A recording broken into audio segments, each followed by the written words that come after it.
sleep? No, sorry, that's part of the confusion. No, that's because you're awake.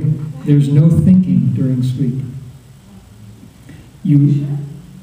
Yes, there's dreaming. When you're asleep, the mind is, that's why sleep is so sweet. The mind is completely quiet. When you may be on a different plane, doing something else somewhere while you're asleep. But here, in this body, with this electromagnetic stuff going on inside your brain, there's no thought activity. And the experience of witnessing sleep is so unique that where you become aware of it is on both ends. You're aware right up to the last minute when you stop thinking of how your mind was slowing down and then stopping. And you're aware of the waking up process.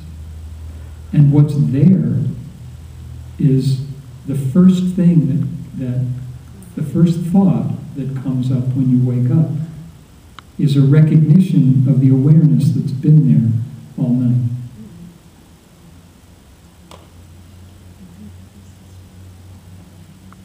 Pure awareness, pure consciousness.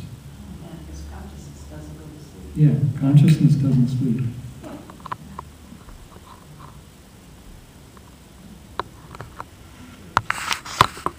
And when you're sleeping that soundly, you need less sleep.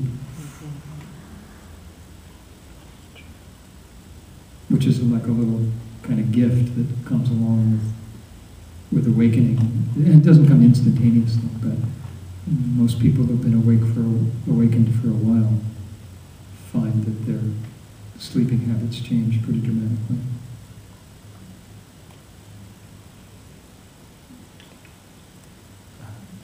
You mentioned Bhagavan's intense intention. I think you called it a scopa. Is that right? San Kalpa, Sankalpa. Why not that? So Sankalpa.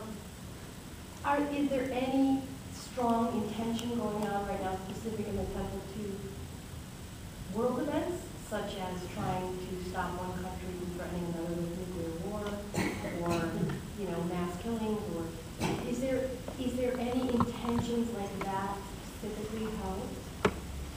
I think what Bhagavan's concentrating on is just getting as many people awakened as we can. That's what will change the world. Things do go on in the temple once in a while, where the oneness beings will pray for a particular outcome to something. It's not like those are advertised, like, oh, the oneness beings are praying for this, they're praying for that, but that sort of thing does go on. I have been wondering if there is any greater benefit to be barefoot when receiving transition. Barefoot? Or without your shoes on. I haven't heard anything about that. Can you get the question? Hey, if that's your experience, do it. Yeah, I'm not aware of anything, other than the idea that it's good to be grounded with the earth. But then maybe we would say, let's all go outside every time we do Diksha, so we're actually standing on the earth and not on the floor. But no, I haven't heard anything about that either. But I was being a little flip there, but in reality, it's true. If your experience is that is something that you appreciate and something that is meaningful for you, then you do that. Notice how the mind comes in and says, is that right? Should I do that? Should I not do that? Just do it. But it's a little tricky because then sometimes the mind can make up a concept that this is the only way. And it's very tricky. The mind loves to make rules and regulations and then tell other people. That's how it gets started. Yeah, it's your experience. You don't have to. I think it depends on where you are. Yeah, that's brilliant. Actually, there's a phrase that Maharishi used, the TM teacher, the knowledge of structures of consciousness, which simply means you are at your level of consciousness, and everything that you experience is like, it's like you got a certain shade of rose-colored glasses on. You see everything that way, and it's constantly changing as you're growing. But the person sitting next to you may have green glasses on. Just meaning their level of consciousness is different and they perceive things differently. So that's why, going to someone else and saying, you really have to do this. That's okay, we do it all the time, but it's like, don't be upset when the other person doesn't want to do it. Or it doesn't have the same effect on them as it does on you.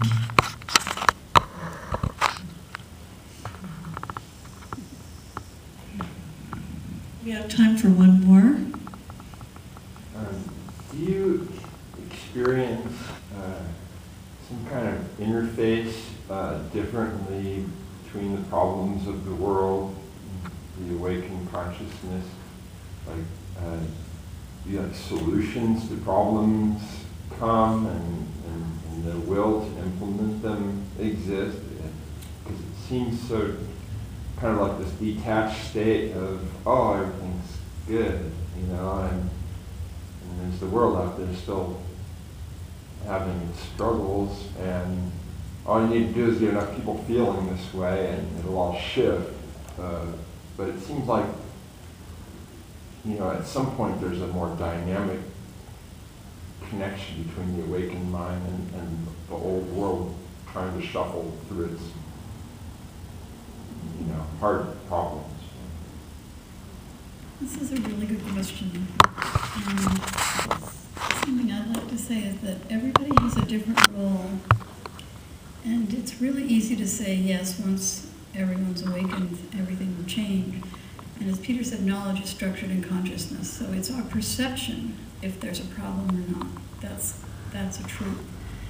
But some people are really meant to be activists, and they're really meant to really have that energy and, to change things, and that, they could be awakened and just love to be an activist and be changing things. And there are other people that are awakened that are sitting and meditating. So it's really hard to say, and it's really impossible to put any meaning to activity once someone's awakened. But again, the emphasis is on perception, because the suffering is not in the fact, it's in the perception of the fact, it's in our awareness, how we see the world, and if we see a problem or not. And we're not talking about a state in which you just throw your head back and everything else goes on around you. I still practice law. That's what I do all week long.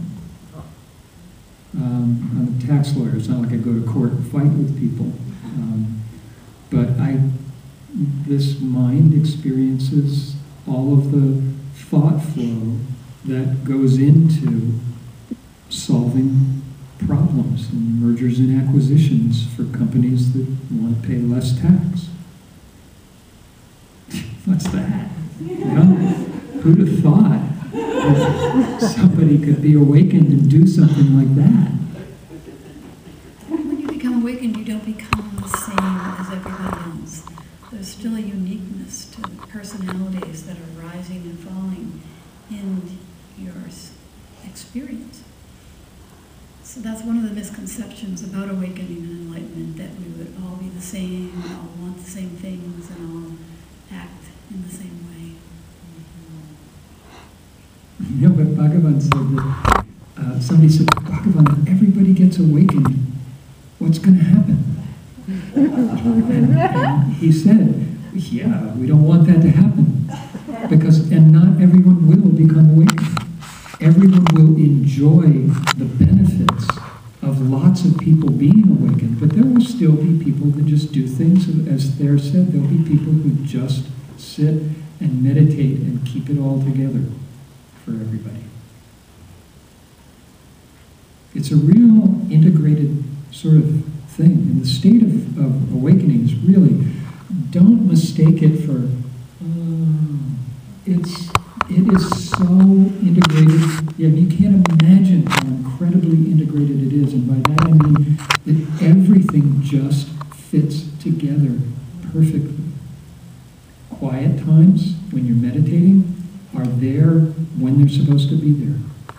Active times, when things need to get done, the mind just revs up and gets it done. There's more of a problem when there's not awakening because there's someone resisting. There's someone pushing and pulling. So it's actually way more efficient to just not be there and to let everything go on as it needs to go on. That's the discovery. Anyone last burning question? Okay, Amanasa. Not so much of a question, but in that context, the first meditation we had, I got a very clear message to bring Diksha to war countries that had a war or are in a war. Since I grew up during the war, there is something that I think is for me to give through that through that presence that has suffered through it and is in resonance with that energy, I believe. It was just very surprising to me, but so clear, very sudden, very clear, that this may be what I'm called to do.